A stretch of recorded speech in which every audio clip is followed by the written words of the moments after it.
Curioso relato, donde la magia se convierte en voz.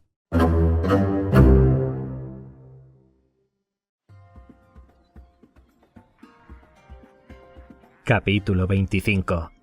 Arrió la bandera negra. Apenas me había afianzado en el bauprés cuando el petifoque se puso a batir y a coger el viento por la otra amura con un estruendo como de cañonazos.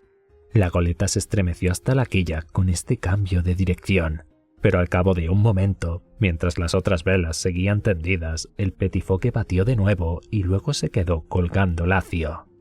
Con todo este movimiento casi me voy al agua, así que sin perder un instante gateé por el bauprés y me tiré de cabeza sobre cubierta. Me encontraba a sotavento del castillo de proa y la vela mayor, que todavía estaba tensa, me ocultaba un trozo de la parte posterior de la cubierta. No se veía ni un alma. La tablazón, que no había visto un lampazo desde que estallara el motín, tenía huellas de muchas pisadas. Una botella vacía con el cuello roto rodaba de acá para allá por entre los imbornales como si estuviera viva. De repente la hispaniola cogió de pleno el viento.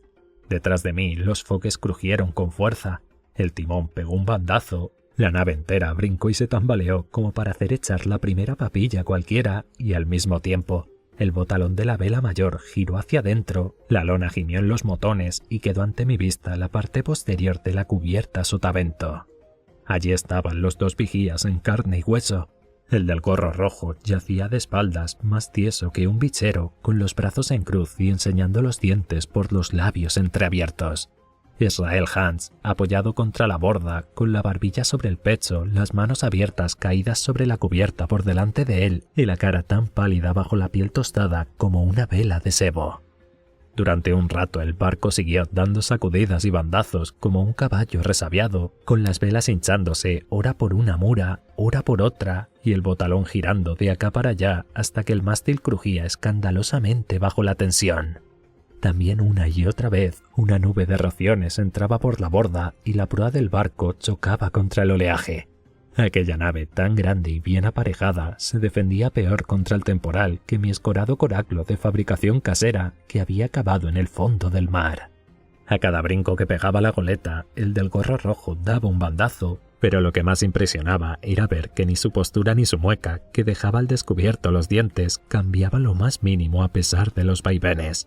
Y a cada brinco, también Hans se doblaba más y se iba deslizando sobre la cubierta, con los pies cada vez más adelantados y con todo el cuerpo escorado hacia la popa, de modo que, poco a poco, fui dejando de verle la cara y al cabo no distinguía otra cosa más que la oreja y el despeinado tirabuzón de una patilla. Al mismo tiempo me di cuenta de que, alrededor de ambos cuerpos, había salpicaduras de sangre ennegrecidas sobre la tablazón y empecé a creer que se habían matado el uno al otro en una reyerta de borrachos. Mientras así los contemplaba y cavilaba, en un momento de calma en el que el barco se quedó quieto, Israel Hands se giró un poco y con un leve gemido volvió a adoptar la postura que tenía cuando lo vi al subir al barco. Aquel gemido, que expresaba dolor y una debilidad mortal, y el modo como le colgaba la mandíbula, me movieron a compasión. Pero cuando me acordé de la conversación que había oído desde dentro del tonel de manzanas, se esfumó mi simpatía. Eché a andar directamente hacia la popa y al llegar al palo mayor dije con ironía: «Bienvenido a bordo, señor Hands». Este miró a su alrededor desorientado, pero estaba demasiado atontado para expresar sorpresa alguna. Solo fue capaz de musitar una palabra. «Aguardiente». Pensé que no había tiempo que perder y esquivando la botavara que se había vuelto a atravesar en medio de la cubierta, seguí mi camino hacia popa y bajé por la escalera de toldilla a la cámara de oficiales. Allí reinaba semejante desorden que resulta difícil imaginarlo. Todas las cerraduras habían sido forzadas en busca del mapa. El suelo estaba lleno de barro, pues aquellos rufianes se habían sentado a beber y a deliberar después de haber caminado por las ciénagas alrededor del campamento. Los mamparos, todos pintados de blanco con junquillos dorados, estaban sucios de huellas de manos.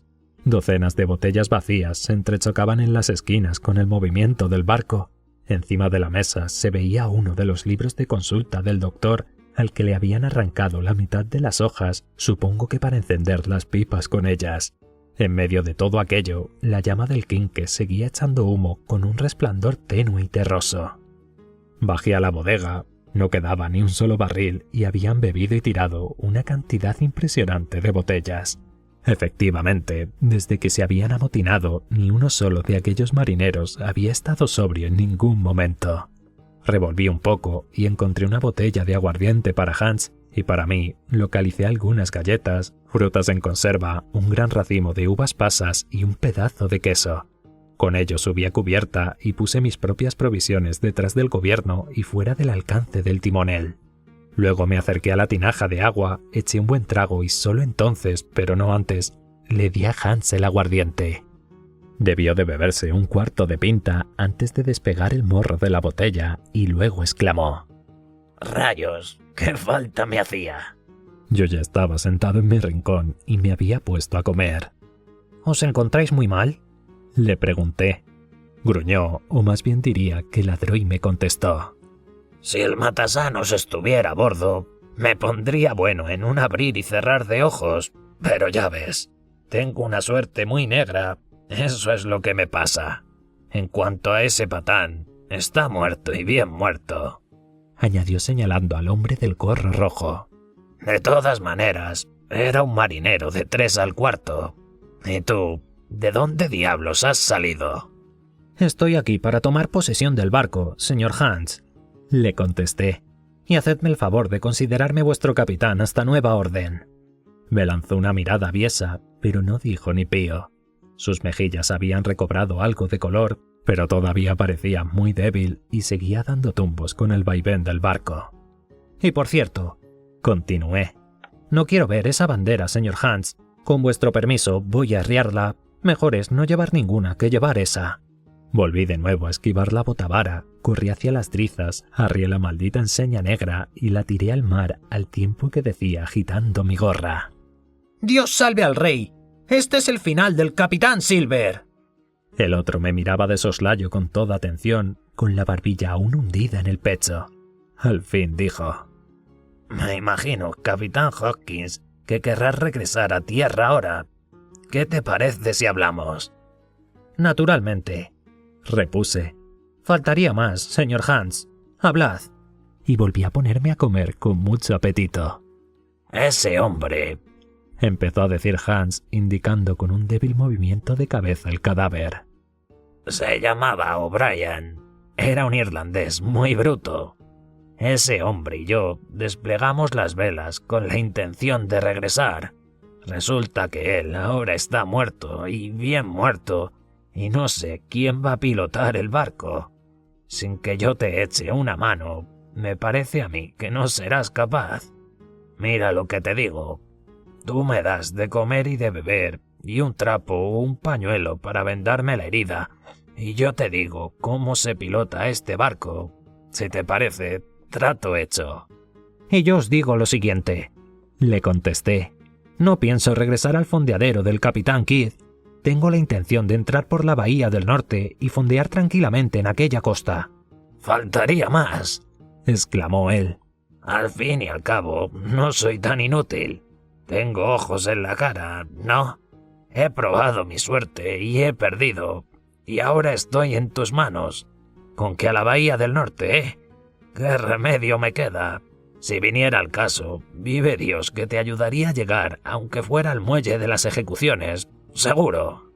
Me pareció que lo que decía tenía cierto fundamento. Cerramos el trato inmediatamente. Al cabo de 3 minutos, la Hispaniola navegaba sin dificultad bajo mi mando a lo largo de la costa de la Isla del Tesoro, con buenas perspectivas de doblar la punta norte antes de mediodía y de virar para llegar a la bahía del norte antes de que subiera la marea. Luego podríamos pararla sin peligro y esperar a que la marea bajara para desembarcar. Entonces fijé el gobernalle y bajé a buscar en mi baúl un fino pañuelo de seda que me había dado mi madre. Con él y con mi ayuda, Hans se vendó el gran tajo ensangrentado que tenía en un muslo. Después comí un poco y bebió un par de tragos más de aguardiente y empezó visiblemente a recuperarse. Se incorporó ligeramente, hablaba más alto y más claro y parecía en todos los aspectos otro hombre. La brisa jugó admirablemente a nuestro favor y aprovechamos la corriente de aire como un pájaro. La costa desfilaba ante nuestros ojos y el panorama cambiaba minuto a minuto. Al poco tiempo pasamos por delante de la zona montañosa y nos deslizamos frente a las costas bajas y arenosas, salpicadas de pinos enanos. Enseguida las dejamos atrás y doblamos la punta del rocoso cerro que remata la isla por el norte. Yo estaba emocionadísimo con mi nuevo cargo y encantado con el hermoso tiempo soleado y los distintos paisajes de la costa. Tenía a mi disposición agua abundante y buenos manjares, y mi conciencia, que me había estado remordiendo por culpa de mi deserción, quedó acallada por la gran conquista que había logrado. Creo que me habría sentido completamente feliz de no ser por la mirada del timonel, que me seguía burlona por cubierta, y la extraña sonrisa que brillaba continuamente en su rostro. Era una sonrisa que tenía un fondo de dolor y de debilidad, la sonrisa bobalicona de un viejo, pero que mostraba también una pizca de burla, una sombra de traición en su expresión, mientras me miraba astutamente, y me miraba mientras yo me dedicaba a mis tareas.